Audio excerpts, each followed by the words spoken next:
Ties of Kinship 5. I had a thought which I wanted to share.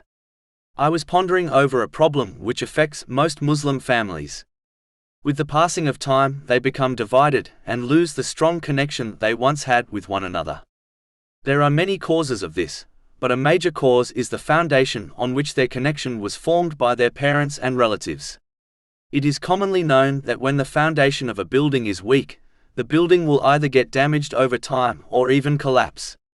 Similarly, when the foundation of bonds connecting people are not correct, the bonds between them will eventually weaken or even break.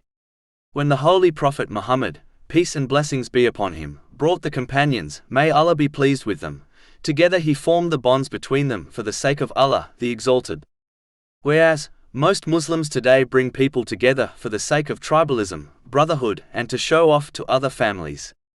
Even though the majority of the companions, may Allah be pleased with them, were not related, but as the foundation of the bonds connecting them was correct, namely, for the sake of Allah, the Exalted, their bonds grew from strength to strength.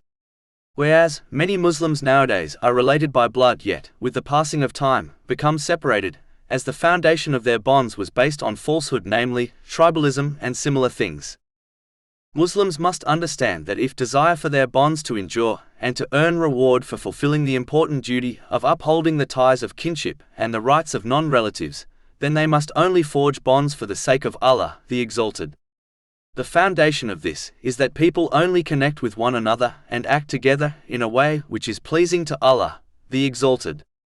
This has been commanded in the Holy Quran. Chapter 5 Al-Ma'idah, verse 2. And cooperate in righteousness and piety, but do not cooperate in sin and aggression.